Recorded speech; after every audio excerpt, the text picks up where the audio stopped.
An exclusive interview now, a top doctor exposing everything the deep state is trying to hide about CV. Welcome to the Next News Network, my friends. I'm Gary Franchi. We are in day 9 of the Trump administration's 15-day Slow the Spread campaign. But the man who at the age of 14 in 1978 invented email, yes, the inventor and copyright holder of email.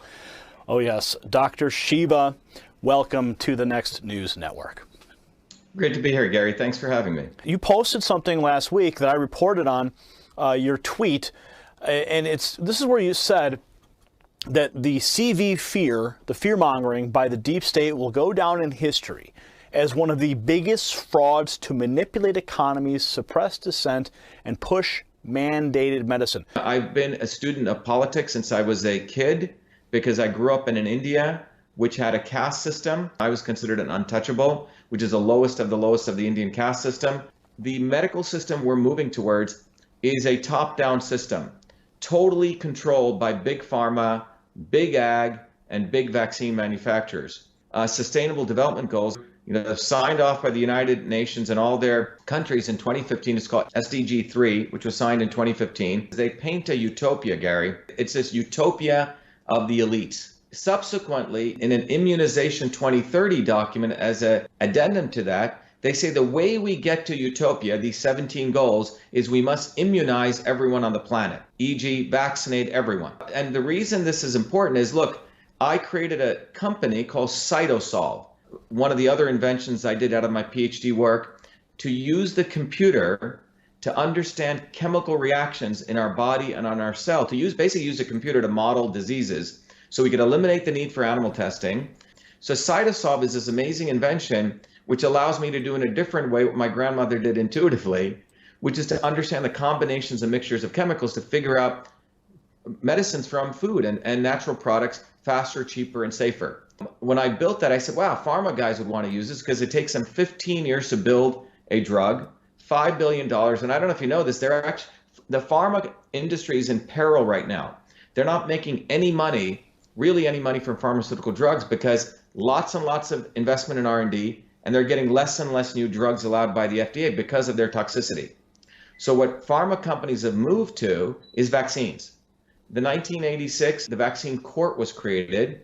John Kennedy implemented the National Vaccination Act in 1962 under a fake science or an outdated science of the understanding of the immune system. That led to many injuries that took place between 1962 to 1986. In a response to those injuries, another Kennedy, Ted Kennedy, led the creation of the National Vaccine Injury Program, which led to the creation of the vaccine courts, not in the judicial department, but under Health and Human Services, which basically allowed indemnification of vaccine manufacturers so you couldn't sue them, and the maximum liability for death was $250,000, okay?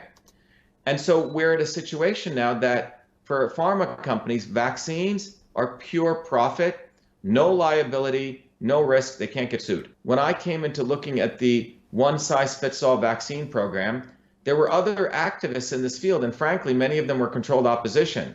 People like Bobby Kennedy was playing a good game saying he's against vaccines. Meanwhile, he endorses Hillary Clinton, who is vaccine queen, okay? So the position I took was I said, we need to really educate people on the immune system.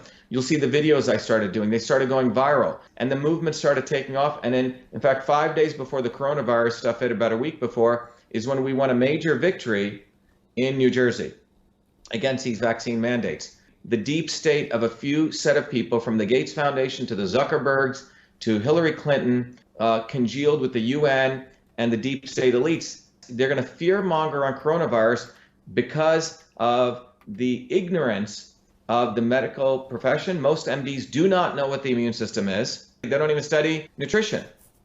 Based on that ignorance, they were going to scare the hell out of people with the coronavirus to essentially say, we need to do this for the quote unquote common good. That's what we're seeing go on. There's speculation, considerable speculation, that the virus is actually a manufactured bioweapon. Now, the State Department, among others, are pushing back against that narrative, simply calling it Chinese and Russian disinformation. What happens is this kind of virus, if you think about a big ball representing your cell, these little particles land on that cell, and their goal is to get into the cell and use your cell's machinery to replicate themselves. We have about 380 trillion viruses in our body. It's called the virome. We have about 60 trillion bacteria in our body, and we have about 6 trillion cells, which is what we're made of. Coronavirus is a class of viruses that create flus. These ones create respiratory syndrome. The coronavirus in Wuhan was a different strain than the one that was in Iran versus the one that was in Italy.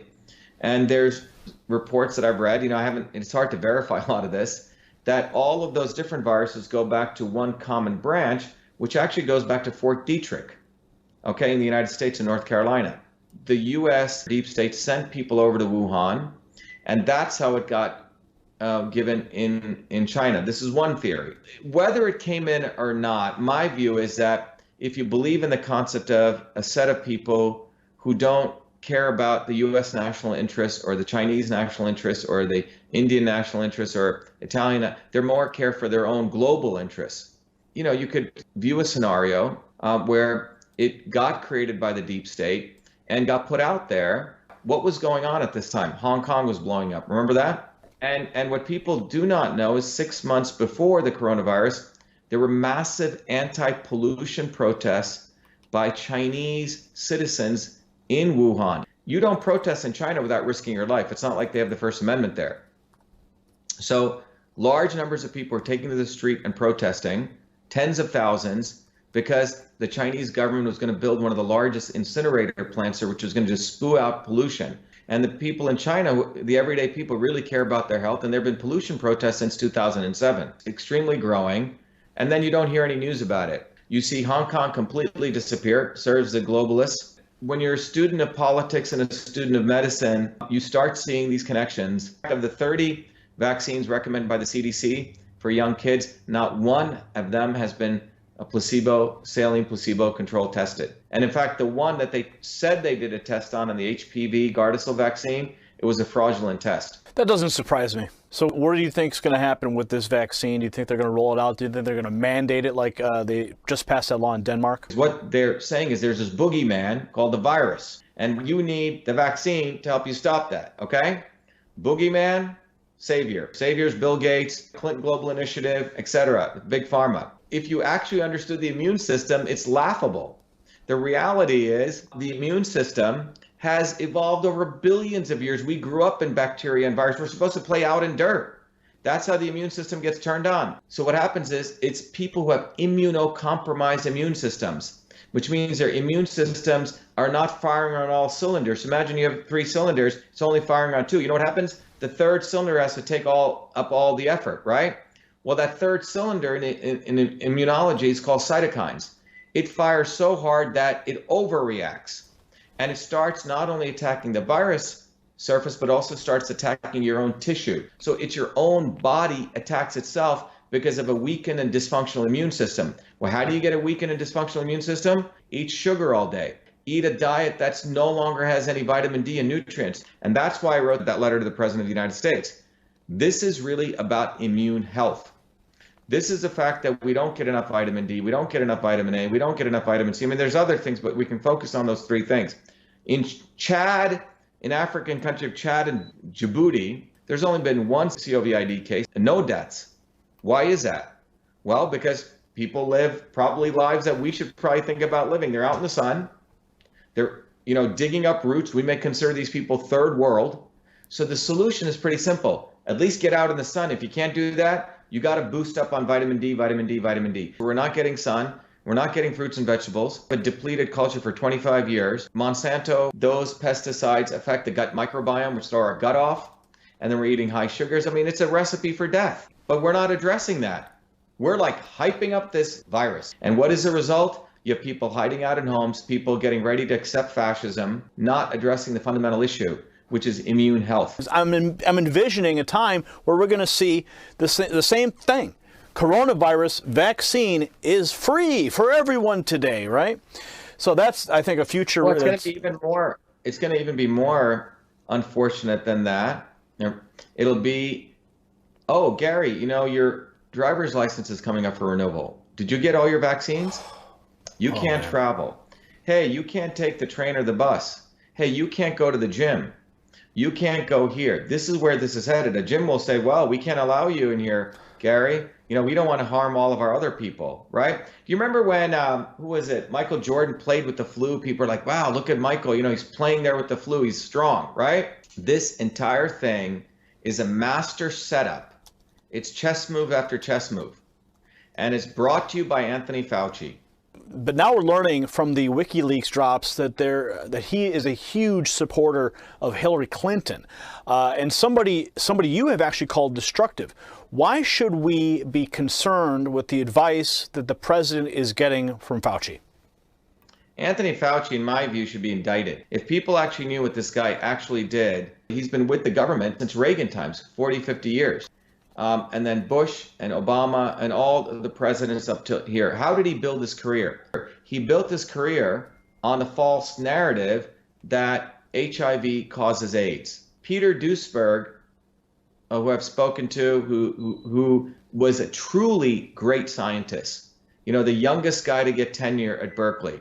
And Peter said, wait a minute, there is no causal relationship between this virus, HIV, which he considered a very harmless virus, and AIDS.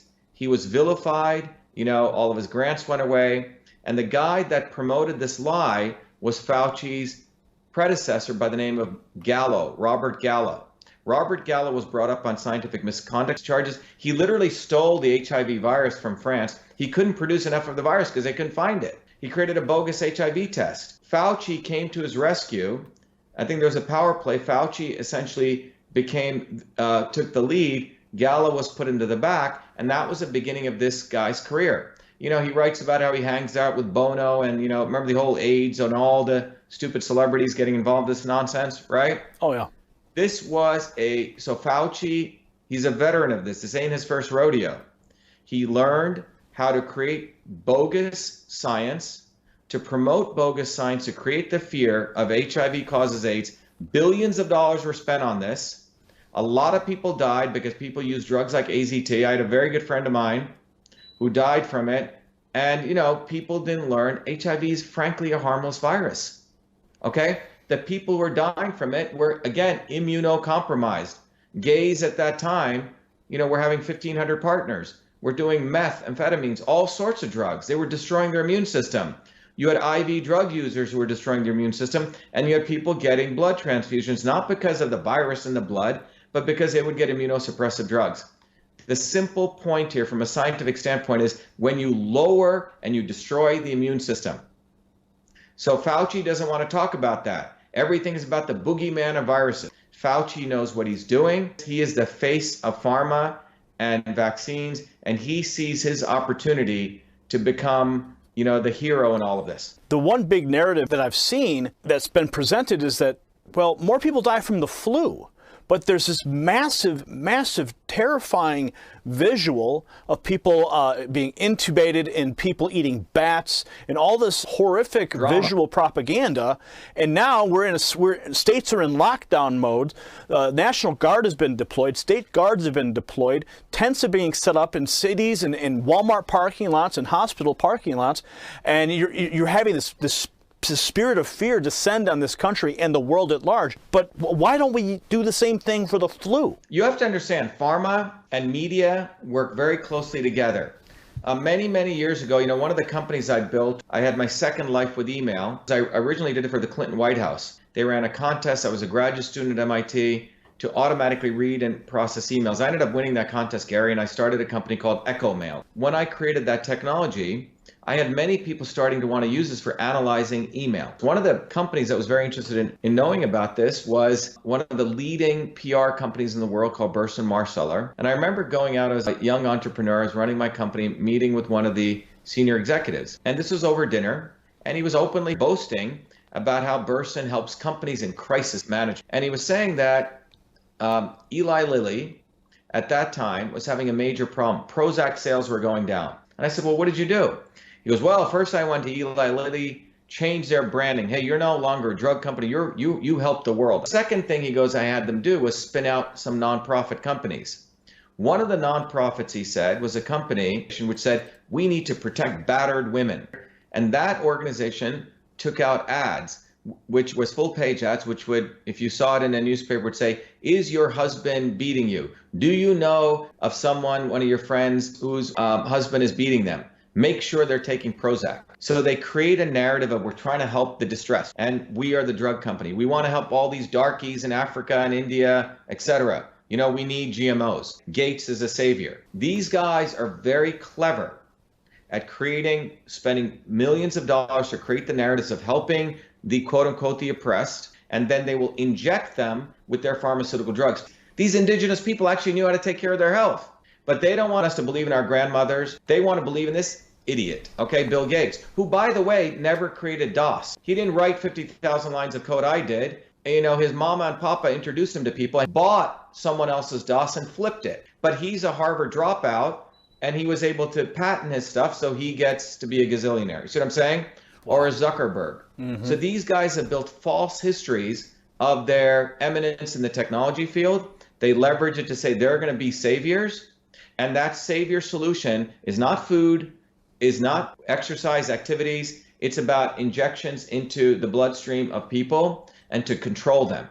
That's what they're talking about. And every American needs to wake up that the lawyer lobbyists, the people I'm running against 3 lawyer lobbyists. I'm the only scientist or an inventor, a guy who works for a living. These lawyer lobbyists are the people who implement the desires of the deep state. That's what's going on. So what we're witnessing right before us should be a wake-up call to every person. I don't care if you're Democrat, Republican, Independent.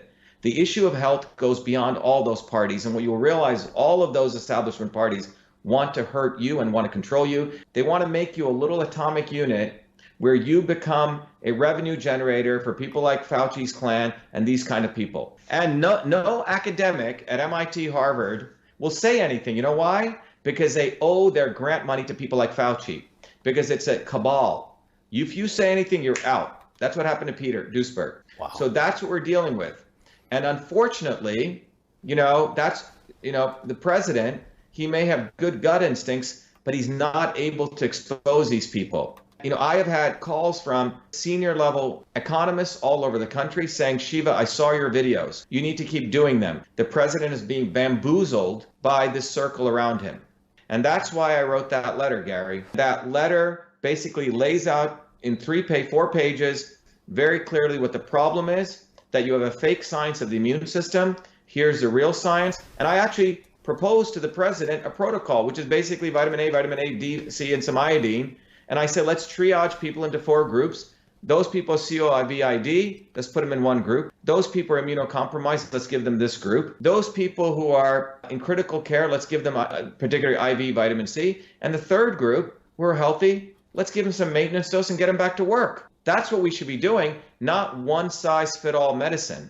This is treat everyone like they're basically part of the, some deep state party, right? We're just minions. And in fact, in 2003, when I went back to MIT to pursue my PhD, MIT created a new department called biological engineering, which I was one of the first early graduates. And one of the tenets at that time was personalized medicine, the right medicine for the right person at the right time. So people like Fauci aren't even practicing modern medicine. He's practicing outdated fake science medicine. It's criminal. Now, you're currently running for Senate in Massachusetts as a Republican against Ed Markey. Massachusetts is really the epicenter of the deep state. That's what Massachusetts is. It's not Washington, D.C. If you actually take the deep state and you put a microscope, you go to 100x and you go deeper and deeper zoom, then you start seeing the swamp scum. And then if you go deeper, you find out the connective tissue of the swamp scum is a bunch of lawyers and lobbyists. And that swamp scum comes in a 1-mile radius between MIT and Harvard, all of them. Our election for U.S. Senate is no longer a U.S. Senate race for Massachusetts.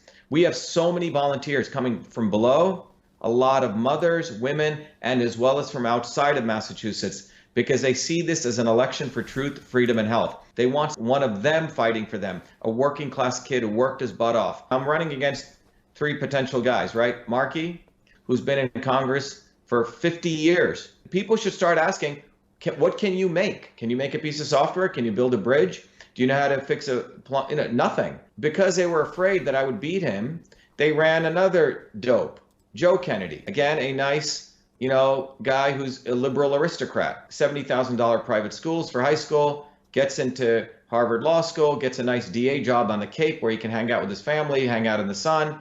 And now he believes this is his inheritance, already has $50 million in inheritance, and God knows how he made that, right? He didn't. Everything I've earned, everything you've earned, most of us earn money for a living, right? These guys have no skills, nothing. And then when they knew that I'd probably beat him, Gary, they decided to run in some other moronic lawyer who's got like 100 Twitter followers in the GOP establishment. But the bottom line is this election in Massachusetts is really going to be the dialectic that represents what's going on in this country. Producers versus parasites. That's what we're looking at. Do we want to vote for producers, people who make stuff, or do we want to continue voting for parasites? And especially in a time of crisis like this, who do we want helping us? Look at who Trump's surrounded with. He's surrounded with vipers right now, total vipers. There are really three forces in any political situation. Two of them are against the people. Only one of them is for the people. One of the forces is the existing overt establishment, openly out there to want to screw people. And everyone says, oh, yeah, they're the establishment, right? And then you have everyday people on the ground who want to change things. But in between change agents and the establishment comes a third group, what I call the NSOE, the not so obvious establishment. It's almost like a force of nature. And the not so obvious establishment is created by the establishment that speaks the rhetoric of change like Warren was just doing. I want to help the grassroots. They act as though they're for the people. When what they do is they exist to speak that rhetoric, to sucker young people who want change into their vacuum, and they suck them back into the establishment. Controlled opposition, Gary. That's what Warren is all about. She talks about she cares for people, all of this and that, but ultimately what she cares about is strengthening state capitalism, crony capitalism. And you can see that in a very simple way. The way you can test these guys on it is they always want to do regulations, right? And ultimately what you realize, regulations actually help the big guys. So she supported Dodd-Frank. Dodd-Frank actually supported banking regulations, which only 5 of the big bankers could afford. And it destroyed nearly 2,000 to 3,000, 4,000 small banks. What made America great, and hopefully will continue to, is the small banks. We have 12,000 small banks. You want to get a loan, you build a relationship with your local banker. You don't have to go to a behemoth bank like in other countries. So Elizabeth Warren's policy of regulatory policies help the big guys. Mark Zuckerberg right now wants to be regulated. You know why? Because he can keep out smaller Facebooks out because only he can be able to afford regulatory policies. So it's a backhanded way of supporting the establishment. They always speak about regulations as though that's going to help everyday people. What it does, it actually increases cost, and it's a way to keep out the small guys. Let's talk about some of the things Elizabeth Warren and the rest of the Democrats believe need to be included in this CV relief bill. Okay, the first one, rather shocking. I mean, the laundry list that they've included is, it's ridiculous. No voter ID to get a ballot. An anonymous ballot harvesting. How does this correlate to the pandemic, and how would this affect your campaign, your race? Well, I think there's another provision in the bill also for going cashless, right? To creating a digital cash for the... Creating a digital currency, a digital U.S. dollar. That's another point as well. Yeah. Mm-hmm. What I believe is happening right now before our very eyes is the invisible enemy, quote unquote, coronavirus, is being exploited, and this is all very well planned to execute all the imperialist agenda of the deep state. So you want to eliminate all borders. That's what essentially eliminating voter ID, IDs is. I mean, I was shocked. I never voted in my life because I didn't care for electoral politics. When Trump ran was the first time I voted because I liked the fact that he was a disruptor and he was going after both parties. And I remember going to vote. They didn't even ask for my ID. I said, you don't need my ID? They go, nope. Total opportunity for cheating. These things like the cashless society, again, they're using the fact, oh my God, we don't want people passing viruses by touching cash, right? It's basically a pretext for essentially going to negative interest rates. They own our money. Nothing is tangible. Everything is tracked. Everything you use is monitored. It's basically the advance of top-down rule. The 5G issue, I've been asked what do I think about from a health standpoint. I haven't had a chance to go into that, but I can tell you 5G is an opportunity to put cameras everywhere with AI, the same AI we gave to the Chinese to watch lip movements. so you can understand what people are saying. It's not a future of innovation. It's a future of using technology to head us into the dark ages. When you suppress free speech, you basically move to scientific consensus. There's no more scientific method, which means you actually have to do experiments and find the hard thing of what's actually taking place. With scientific consensus, you can create lies, and from which you can use to create a fake problem and a fake solution. Oh my God, CO2 is a pollutant. Fake problem. And you create a fake solution. We need to impose, carbon tax. Well, the real solution is we need to lower pollution. And the Paris Accords allows China to pollute, going from 11 billion carbon metric tons to 22. India gets to pollute. Fake problem. Oh my God, these viruses are going to kill us all. No, it's fake problem. The real problem is we have immunocompromised people.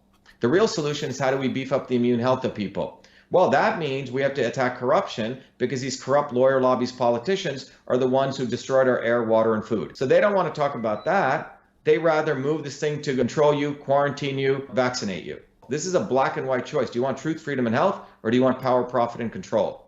That's where we're at. And a lawyer and a lobbyist is not going to deliver that. I know that this interview is going to go viral, much like a lot of your other work has, because we've touched on so many points here that are critical to this very moment in American history. I mean, we've been going on for, I think, over 80 minutes now. This was supposed to be a 30-minute interview, but I'm really happy that we were able to give you a platform here to present these ideas. We're going to make this thing viral. Everyone watching right now, please make sure you go to the website. It's on the screen, shiva4senate.com. Dr. Shiva, before we go, do you have any final thoughts? If people want to understand everything I've talked about and to keep it simple, if you can take a piece of paper and draw a triangle, on the bottom left, put a little ball there and put freedom. On the top of it, put truth. And the bottom right, if you put health. Now, all of these things are connected. So let me explain. It is from freedom that we can unravel truth. And it is from truth we can figure out the health for our bodies, our infrastructure, our society. And it's only when we're healthy do we have the warrior spirit to go fight for our freedom. People who make something, who create something, have skills, they're really our future, because they get that climate change was a CO2 hoax. Friends watching right now, I want you to hit the links below. And if this interview inspired you, I want you to consider sharing it right now across all of your social networks. As always, we will continue the discussion in the comment section below, and that's where we'll see you next time. For the Next News Network and Dr. Shiva, I'm Gary Franchi.